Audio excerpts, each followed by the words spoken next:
예, 시작됐습니다. 예. 오늘 홍수에 대해서 함께 이야기해 보겠습니다.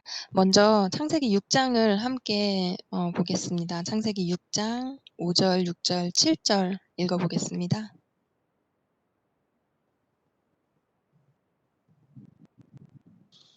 여호와께서 사람의 죄악이 세상에 가득함과 그의 마음으로 생각하는 모든 계획이 항상 악할 뿐임을 보시고 땅 위에 사람 지으셨음을 한탄하사 마음에 근심하시고 이르시되 내가 창조한 사람을 내가 지면에서 쓸어버리되 사람으로부터 가축과 기는 것과 공중의 새까지 그리하니니 이는 내가 그것을 지었음을 한탄하였습니다. 하시니라. 아멘. 아담의 범죄 후에도 세상은 큰 차이 없이 아름다웠습니다. 산과 들에는 먹을 것이 풍부했고 인간들의 신장과 체력은 탁월했죠. 정교하고 놀라운 일들을 고안하는 데 재간이 있던 거인들도 많았습니다. 왜 하나님께서 이런 인류를 물로 심판하실 수밖에 없었는지 선지자는 이렇게 묘사하고 있습니다. 많은 사람들이 하나님을 경외하는 마음을 버리고 하나님의 계명을 짓밟았다. 그 건장한 체구와 탁월한 지력을 가지고 인간들이 하는 일이라고는 자신의 이기적인 쾌락을 위해 사용된 뿐임을 보신 하나님께서 그 땅 위에 인간을 지으셨음을 한탄하신다고 성경은 기록하고 있지요. 여러분, 홍수를 생각하시면 어떠세요? 책을 읽어보셔서 아시겠지만 그 상황을 묘사한 선지자의 글에 마음이 정말 철렁했습니다. 한국에는 장마철이 있지요. 미국은 워낙 커서 재해가 있는 지역이 있지만 제가 직접 경험해 보지는 못한 것 같아요. 장마 같은 것들. 근데 우리가 아는 장마만 돼도 뉴스에서 뚝이 무너지거나 뭐 차가 물에 떠내려가는 것만 보아도 눈을 뗄 수가 없는데 선지자는 책에 이렇게 기록했습니다. 제가 책을 본문을 조금 읽어보겠습니다. 어떤 사람들은 저희 자녀들과 자신을 힘센 짐승에게 매어 놓았다. 이렇게 하며 생명의 애착을 가진 동물들이 물이 올라오는 것을 피하여 높은 곳까지 올라가리라고 생각했기 때문이다. 폭풍 후의 기세는 조금도 꺾이지 않았다. 물은 처음보다 더 빠른 속도로 불어났다.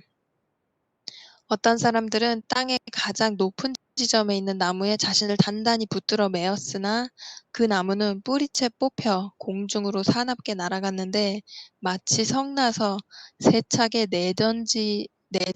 내던진 것처럼 보였다. 그들은 돌과 흙과 함께 불어오르는 흉흉한 물결 속에 내동댕이 쳐졌다. 제일 높은 꼭대기에 올라간 사람과 짐승들은 힘 닿는 데까지 버텨보려고 애를 썼으나 마침내 꼭대기까지 차오른 그 물 속에 한 번에 휩쓸려 들어갔다. 드디어 물은 그 가장 높은 곳까지 덮치고 사람과 짐승은 함께 홍수의 물로 멸망되었다. 혹시 여러분도 이런 경험이 있으신가요? 제가 처음에 성경을 읽을 때 이 홍수 혹은 소돔과 고모라 같은 큰 심판이 있던 장면들이요. 제게 이해하기 어려운 부분이 많았습니다. 이 심판이라는 것 자체가 나의 마음속에 어떤 감정이나 생각을 가지고 오는지 귀 기울여서 마음의 소리를 들어보신 적이 있나요? 노아는 오랜 기간 동안 120년이라는 기간 동안 하나님께서 주신 기별을 믿고 자신의 믿는 바를 실천하며 사람들에게 경고의 메시지를 보냈습니다. 히브리서 11장 7절을 보고 가겠습니다. 히브리서 11장 7절. 히브리서 11장 7절. 믿음으로 노아는 아직 보이지 않는 것에 경고하심을 받아 경외함으로 방주를 준비하여 그 집을 구원하였으니 이로 말미암아 세상을 정죄하고 믿음을 따르는 의의 상속자가 되었느니라. 아멘. 그가 배를 건축하기 시작했을 때 많은 사람들이 그 이상한 광경을 보고는 처음에는 경고를 받아들이는 듯이 보였고, 그들은 보였지만 그들은 죄를 버릴 마음이 없었지요. 또 어떤 이들은 노아의 진지한 설교에 감명을 받고 말씀에 순종하려고 했는데, 그런 그들을 비웃고 희롱하는 무리들이 있었다고 합니다. 그런 희롱과 무시가 당하기 싫어서 은혜의 초청을 거부했다고 하죠.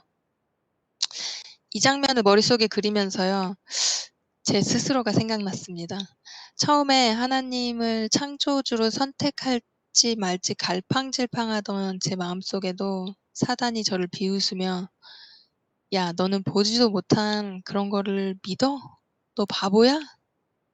그런 소리가 들려올 때요. 어떨 때는 그런 소리가 너무 그럴듯해서 그러게 내가 지금 이런 거를 생각하고 있네. 말도 안 돼.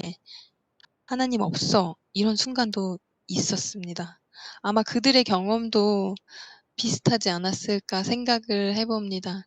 노아의 그 설교를 듣고도 갈팡질팡한 그들의 마음에 옆에 있던 사람들이 비웃고 조롱하는, 그것이 너무 부끄럽고 싫어서 그 진리를 배척해버리는, 노아의 말을 믿지 못하고 안타깝게도 흔들린 그들을 생각할 때 다른 사람의 이목, 다른 사람의 의견이나 눈치가 너무나도 신경 쓰여서 진리를 발견하고도 선택하지 못한 이들이 홍수가 터지고 비가 오는 것을 목도하며 얼마나 후회하고 두려웠을까 상상해 보았습니다. 노아가 설교하여 배를 만드는 시간이 길어졌지요.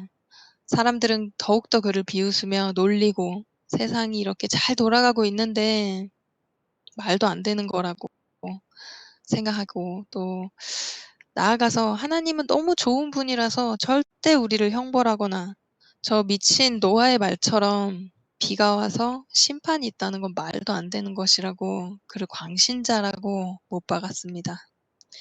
짐승들이 배를 타는 순간을 보면서도 그 순간 놀랬을 뿐이지 그럴 리 없다고 서로 자위하며 자신들의 불안한 마음을 진정이라도 시키는 것처럼 더욱 마시고 먹고 떠들고, 하나님께서 동물과 노아와 그의 가족들을 방주에 들어가게 하시고 천사가 내려와 그 문을 천천히 닫기까지 방주 밖의 사람들 그렇게 있었습니다.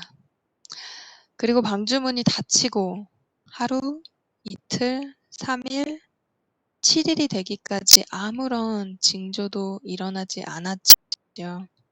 이 기간 동안 방주에 타고 있던 노아의 식구들은 시험을 당하였습니다. 드디어 8일째 날 큰 빗방울이 떨어지기 시작했고 사람들의 마음은 공포에 휩싸였죠. 그 다음은 여러분께서 책에서 읽으신 것처럼 무서운 장면들이 펼쳐집니다. 사단도 자기의 심판이 온 줄 알고 놀라서 무서워했다고 할 정도니 이 모든 만물이 처음 있던 제자리에서 떠나 마치 창조 전 상태로 돌아가는 것처럼 땅이 혼돈하고 공허한, 모든 게 규칙을 잊어버리기라도 한 것처럼 그런 상태였음을 우리에게 말해주고 있습니다. 본문 중에 한 부분을 읽어보겠습니다. 많은 사람들이 창조주를 모독하고 저주하는 반면 공포에 질린 다른 사람들은 필사적으로 그들의 손을 방주를 향하여 뻗으면서 들어가게 해달라고 애원하였다. 그러나 그것은 불가능하였다. 하나님께서는 유일한 출입구인 그 문을 닫으셨으며 노아는 방주 안에 불경건한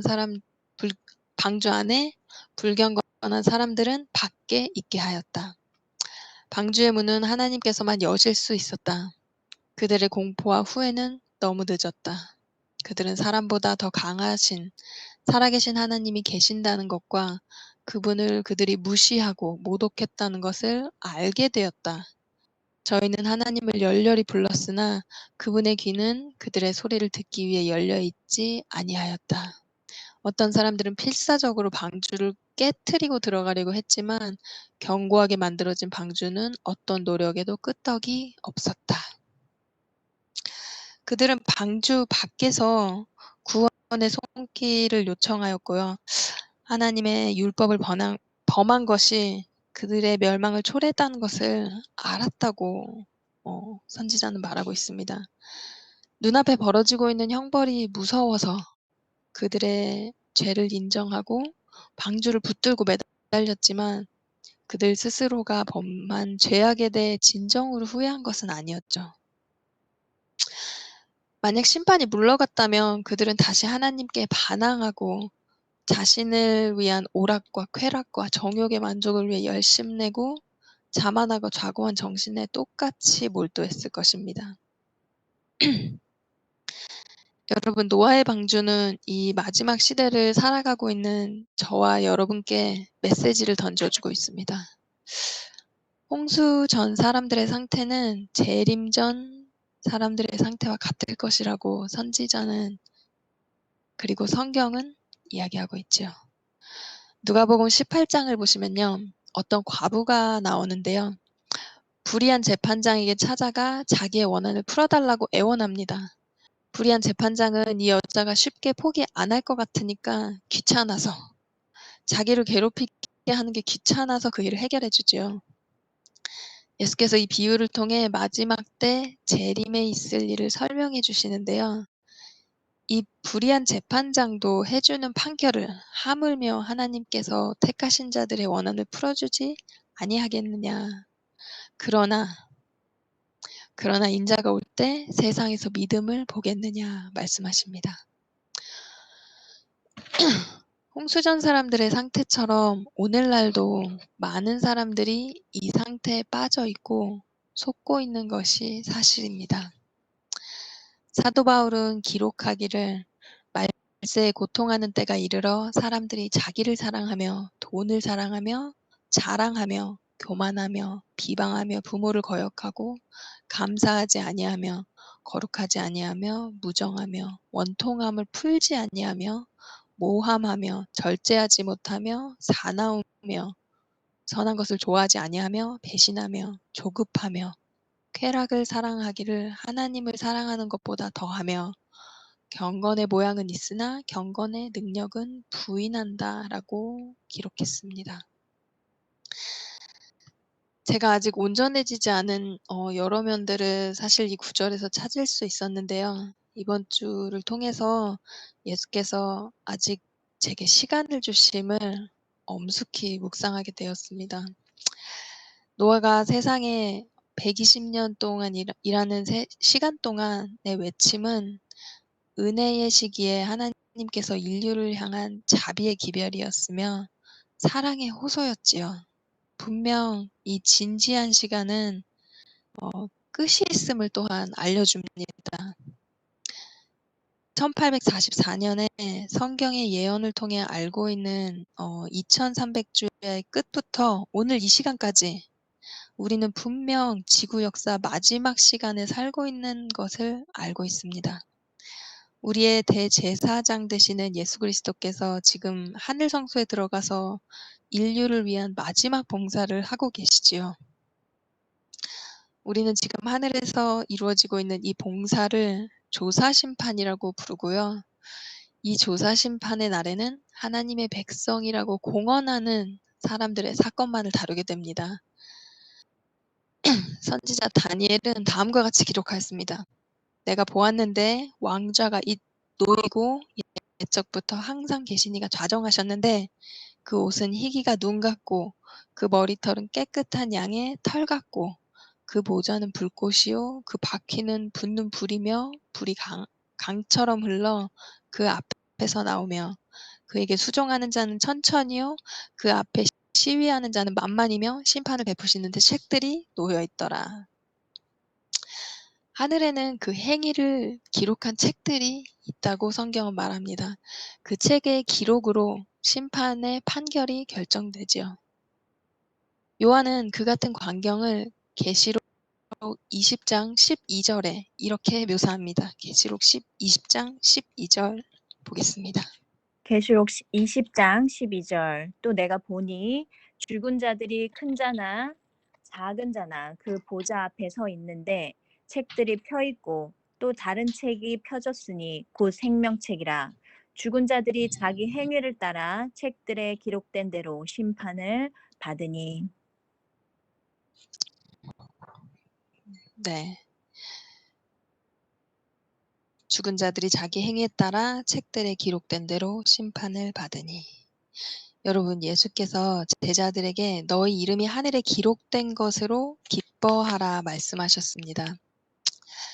기쁘신지요? 네, 기쁨으로 이 아침에 시간 내서 이 자리에 여러분 오신 줄 믿습니다.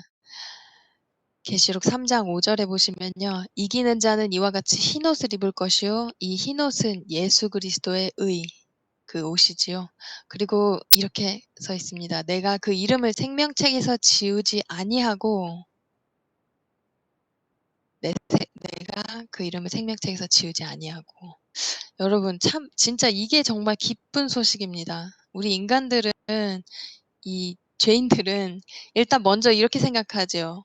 내가 이제 예수님 믿고 교회 잘 다니고 하나님 사랑하면 생명책에 올라가겠지? 아니요. 생명책에 여러분과 모든 인류, 하나님의 형상대로 창조받은 인간은 모두 기록되어 있습니다. 우리가 그분의 성품을 오해 안 한다면 우리는 이제 알지요. 이 여호와 하나님이 얼마나 사랑이신지, 얼마나 죄인을 사랑하는지. 그래서 창세기 6장 8절에 그 죄의 악함을 보시고 하나님이 후회하셨다 그 말 바로 다음에 6장 8절에 보시면은 그러나 노아는 여호와의 은혜를 발견하였더라. 이렇게 기록되어 있는데요. 모든 생명의 주인은 하나님이신가요? 자신이 그 안에 있다고 감히 발견한 자들이 하나님의 선하심을 발견한 자들, 그 창조주의 가슴 속에 자신의 이름을 발견한 자들은요, 놀라지 않고 두려워하지 않을 것입니다. 그래서 이 생명책에는 기록이 되는 것이 아니라 사실은 처음부터 그 생명이신 하나님의 가슴 속에 기록이 돼 있었던 것이지요. 단지 생명책에서 이름이 지워질 수는 있습니다. 생명책에서 이름이 지워지지 않는 유일한 길은 예수 그리스도, 그 방주를 타는 것입니다. 노아의 때에도 그랬고 지금도 하나님의 열렬한 호소는 한 가지입니다. 사랑하는 애들아, 제발 믿어라. 믿고 순종으로 그 방주에 타라. 하늘에 구멍이 난 것처럼 물이 쏟아지고요. 땅에서 분수가 터지듯 물이 세상을 덮칠 때 오직 방주 안만이 생명을 보호해주는 유일한 장소였습니다. 밖에서 만물이 진동하고 동물과 사람이 우는 희귀한 소리가 공포스럽게 들리고 엄청난 파도가 방주를 무섭게 뒤흔들기도 했지만 그 방주 안에 있을 때만 생명을 보존할 수 있었죠. 방주 안 사람들이 안전하게 보존된 것은 오직 하나님의 온전한 능력이었습니다. 여러분, 우리는 이제 정말 하나님의 온전한 능력 안으로 들어가야 합니다. 예수께서 말씀하십니다. 사람들이 세상에 임할 일을 생각하고 무서워함으로 기절하리니. 생각하고 무서워한다는 것은 두렵다는 말이겠습니다. 마음에 예수가 없는 사람들, 진리가 없다면 세상의 파도에 좌우로 흔들리다가 죄의 풍덩 빠질 수밖에 없겠죠. 이 죄의 파도에 빠지지 않는 유일한 방법은 방주에 매달리는 것이 아니고 이미 방주에 탄 사람을 부러운 눈으로 바라보는 것도 아니고 저기 내 자리가 있다라고 생각하고 저분의 마음에 저분의 마음인 그 생명에 내 이름이 써 있다라고 생각하고 와 기뻐하고 찬송하고 방주 안으로 들어가는 것입니다. 우리가 지금 예수 그리스도 안으로 들어간다면 자비하신 그분이 내 안에 네 자리 없어라고 하실 리가 없습니다. 그리고 성경은 분명히 내 아버지의 집에 너의 자리가 있다라고 말씀하시죠, 예수님께서. 그리고 그분께서 중보자로서 아버지 하나님 앞에 자신의 피를 보이시며 여러분과 저를 변호해 주시고 방주 안에 있음을 인치셔서 오시는 그날 생명의 부활로 불러주실 것을 믿고 감사드립니다. 우리가 하나님을 모르고 심판의 기별을 들으면 본성이 죄인인지라 두렵고 무섭습니다. 왜?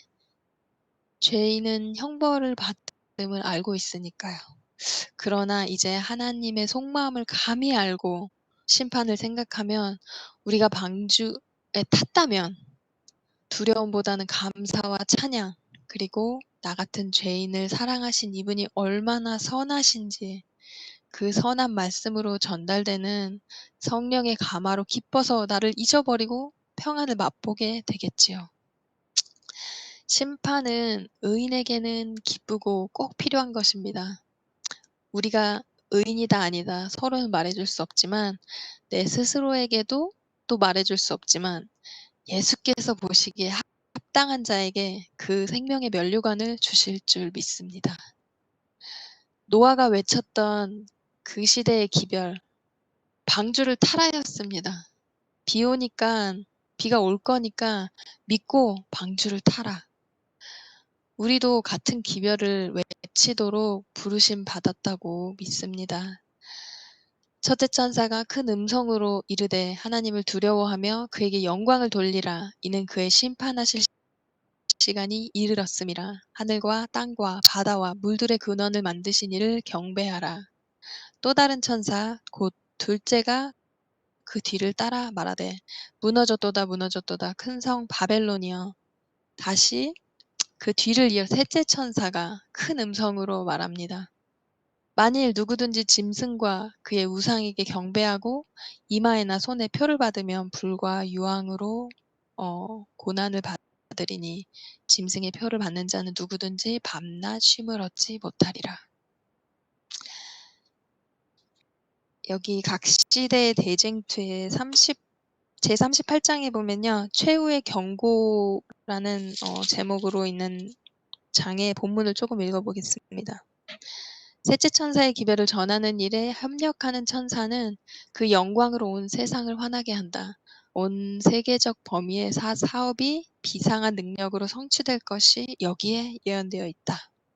그 운동은 오순절의 운동과 유사할 것이다. 복음 사업의 기초에 귀중한 씨앗의 발화를 위하여 성령을 부어주심으로 이른 비를 주신 것처럼 그 사업의 종말에는 늦은 비를 주셔서 추수할 곡식을 무르익게 하실 것이다. 그러므로 우리가 여호와를 알자.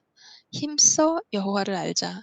그의 나오심은 새벽빛같이 일정하리니 비와 같이 땅을 적시는 늦은 비와 같이 우리에게 임하시리라. 호세아 6장 3절 말씀입니다.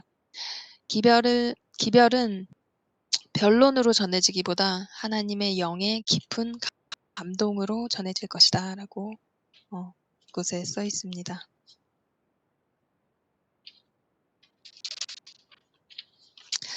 노아가 메시지를 설교하면서 그가 믿는 대로 배를 만들었지요. 그가 믿는 대로 배를 만든 것 같이 우리가 진리로 사람들을 인도하기 위해서는 우리가 그 진리 안에 기별 안에 바벨론 밖에 나와 있으므로 우리가 진리에서 기뻐하는 그 모습을 세상이 보고 야, 너네는 뭘 믿길래 그렇게 기쁘니? 그들이 이렇게 물을 때 하나님의 말씀의 빛이 발할 것이라는 생각이 듭니다. 제가 처음에 하나님이라는 존재를 이제 마음으로 인정하고 교회라는 곳을 가기 시작했을 때요. 저에게 가장 먼저 한 일이 있었는데 진짜 교회 다니는 사람들을 지켜보는 일이었어요.